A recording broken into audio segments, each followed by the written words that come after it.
Hi everybody, welcome to another Design with Jo video. I'm Joanne Rogers, a Stampin' Up! Demonstrator in Central Alberta, Canada, and I've been designing with you in mind since 1999. Today I have another crafty question video for you, and the question is, what is monochromatic color in card making? So I have been asked this question before, and I thought the quickest way might be to tell you and show you through a video what monochromatic color actually means. So I have some samples that I want to share with you, so make sure you stick around to the end. So you might think monochromatic boring, right? You think, oh, it's only black and white. Well, it's not. Monochromatic actually means when you take one color, so let's say it's red, and it's all the different reds that are in that color family. So if we think about red, there's cherries, there's the red of an apple, and really a lot of different apples have different reds. Then if we look at, say, how those compare to holly berries or the inside of a watermelon, all of those are different reds. And if you were to put those together onto a card without any other color showing up on there, you would have a monochromatic card. Another thing that happens is when we take one color, and let's use purple this time. If we take purple and we keep adding tiny, tiny little bits of white, every time we add white, and if we were to make a mark onto a piece of paper, we would have a different tone or different tint of purple. And if you add enough white, it eventually turns white. On the other side, if we were to add little bits of black, it would be darker and darker and darker until we got to pure black. So really, black all the way to white, and all of the purples in the middle, those are all monochromatic colors. So now let me show you some different examples. So remember I said about black and white. Well, black and white is a true monochromatic because white is on the end of one scale and black is on the other. And this one could go through a whole bunch of different grays, which is what I have here.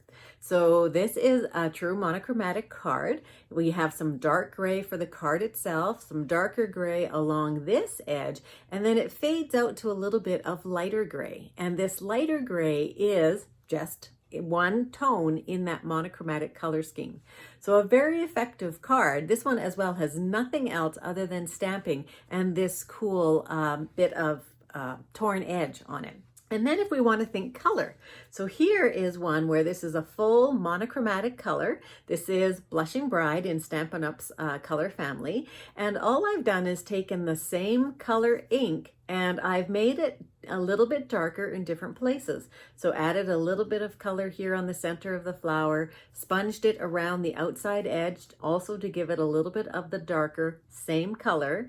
I sponged the ribbons so that it was not vanilla, so now it has a very light pink tone. And also I embossed this in white embossing powder and then went over top of it with the Blushing Bride. So there's all different shades of the Blushing Bride on this particular card. So truly monochromatic. I have a couple more for you. This one here has some white and we're looking at teal. So we have a lighter teal here and a darker teal here, and then we have a lot of white. This is a monochromatic card and this color of ink and the color in the background matches this color right here. So a monochromatic card, but in totally different colors than what you might think. Now this next card is monochromatic, but what I've also added in is a little bit of silver. So just a tiny bit of silver just to give it a little bit of pizzazz. But all of the different hues of the blues in the background here makes this a monochromatic card. So there's navy in here, misty moonlight, if you're familiar with Stampin' Up! Colors. They are, and whole ranges here. So we've got a really, really light one, which is almost white right up there. But it's a really cool card, and it's just very effective with those different colors. So one more to show you. This one here uses a bunch of different tones of oranges. So oranges ranging from a light sort of peach kind of color with the ribbon through darker kind of coral, and here a true red like a pumpkin pie, which is the name of this particular color. So there's a bunch of different ways that you can see, hopefully, that monochromatic color schemes are not boring at all. So I hope you found this information useful, and if you did, please like this video and also subscribe to my YouTube channel so you don't miss another one of my weekly videos. Also, why not head on over to www.designwithjo.ca and sign up for my newsletter. I send out weekly tips and tricks, and I would love for you to get a free gift too. So thanks very much and have a great paper crafting day. Bye-bye.